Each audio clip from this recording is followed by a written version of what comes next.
캔자스시티 칩스는 플레이오프에서 탈락이 확정되었습니다. 2014년 이후 처음이며 패트릭 마홈스 시대에는 처음 있는 일입니다. 그것보다 더 우려스러운 일은 패트릭 마홈스가 왼쪽 무릎 ACL 파열로 큰 부상을 당하게 되었습니다. 마홈스는 부상 후 트위터로 더 강하게 복귀하겠다고 의사를 밝혔습니다만 과연 칩스는 내년 마홈스가 복귀했을 때 같은 모습을 보여줄 수 있을까요?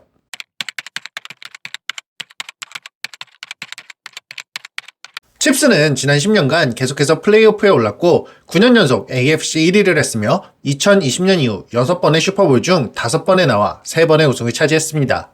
NFL 역사상 가장 강력한 왕조 중 하나를 만들었습니다. 하지만 이런 강력한 왕조는 사실 매년 조금씩 약해지고 있었습니다. 주요 선수들의 루키 계약이 끝나면서 셀러리캡 관리 문제가 생겼습니다.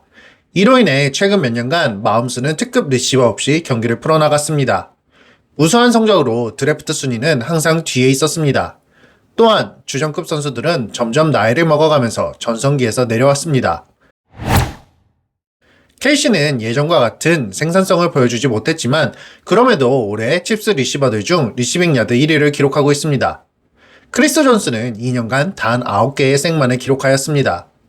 올 시즌 오펜스 라인은 부상에 시달렸고 매년 약해지던 전력이 결국 올해 터져버리고 말았습니다.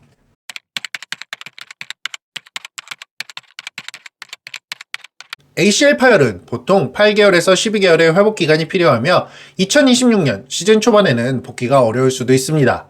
마홈스는 ACL 파열이라는 큰 부상을 당했는데 과연 복귀 후 우리가 아는 마홈스의 모습을 다시 보여줄 수 있을까요? 톰 브래디는 2008년 칩스와의 1주차 경기에서 ACL 부상을 당했습니다. 이후 1년 후 성공적으로 복귀했고 이후 4개의 반지를 추가하며 커리어를 성공적으로 마무리 지었습니다. 이외에도 조 버로우, 칼슨 파머, 카슨 웬츠 등이 ACL, MCL 부상 이후 성공적으로 리그에 복귀했습니다. 마홈스는 다행히도 아직 건강한 30살이고 본인의 의지도 강하며 운동 능력이 중요하긴 하지만 강한 팔림, 포켓 프레전스 등이 운동 능력에 다행히는 많이 의존하지 않는 플레이 스타일이기 때문에 충분히 다시 좋은 모습으로 복귀할 것으로 저는 생각됩니다. 아마 복귀한 마홈스는 지금보다 더 포켓 패스로 바뀌어 있을 수도 있을 듯 합니다.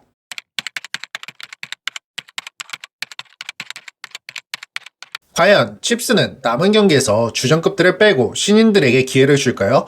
칩스는 오랜 기간 우승권에 있으면서 많은 주축 선수들이 계속해서 활약했습니다. 가장 관심이 가는 건 트래비스 켈시입니다. 켈시는 36살이고 계약의 마지막 해이며 은퇴를 할 수도 있다는 말이 계속해서 나오고 있습니다. 켈시의 은퇴 여부가 칩스의 FA 시장과 드래프트에서 중요한 변수가 될 것으로 보입니다. 지난 이글스와의 슈퍼볼 패배 후 우승으로 커리어를 마무리하기 위해 돌아온 첼시가 과연 내년 37세 그리고 부상에서 막 복귀한 마홈스와 리빌딩이 될 수도 있는 칩스에 돌아올까요?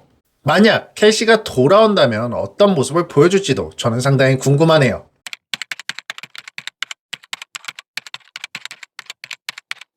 이번 오프시즌은 칩스에게 아주 바쁜 오프시즌이 될 것으로 보입니다.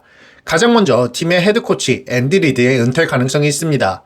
앤디 리드는 66세이며 최근 리그 트렌드에 뒤처졌다는 비난을 받고 있습니다. 지난 몇 년간의 패턴을 반복하거나 런게임에 대한 부족 등을 지적받고 있는 상황입니다. 과연 앤디 리드가 없으면 팀의 디펜스 코디네이터 스티브 스패너글루가 남을 것인지 헤드코치에 여전히 관심이 있는 맷 내기 오펜스 코디네이터까지 남을지도 미지수입니다. 만약 새로운 헤드코치가 와서 리빌딩 혹은 리툴링을 해야 하는 선수단을 잘 정비할 수 있을지도 모르는 상황입니다. 코치진이 떠난다면 코치진 선임이 시급한 캔자스시티 칩스입니다. 마홈스가 부상에서 복귀 후 안정적인 포켓을 제공하기 위해 오펜스 라인을 개선해야 합니다. 그리고 타이릭 힐 이후 칩스에 부족한 엘리트 리시버가 필요합니다. 마홈스는 엘리트 리시버 없이 어려운 시간들을 보냈습니다. 최근 뽑은 젊은 리시버들이 보고 배우며 이들이 성장할 시간을 벌어줄 엘리트 리시버가 마홈스에게는 꼭 필요합니다. 마지막으로 켈시가 은퇴할지 은퇴하지 않는다면 과연 켈시를 여전히 주전으로 써야 할지에 대한 결정이 필요합니다. 과연 칩스의 왕조는 잠깐 흔들린 것일까요? 아니면 왕조가 무너지고 오랜 침체에 빠지게 될까요? 저는 마홈스와 핵심 선수들이 있고 드래프트만 2-3년 정도 성공적으로 할 경우 충분히 반등이 가능하다고 보는데요. 여러분들은 어떤 의견을 가지고 계신가요? 댓글로 알려주세요. 감사합니다. 찬이풋볼이었습니다.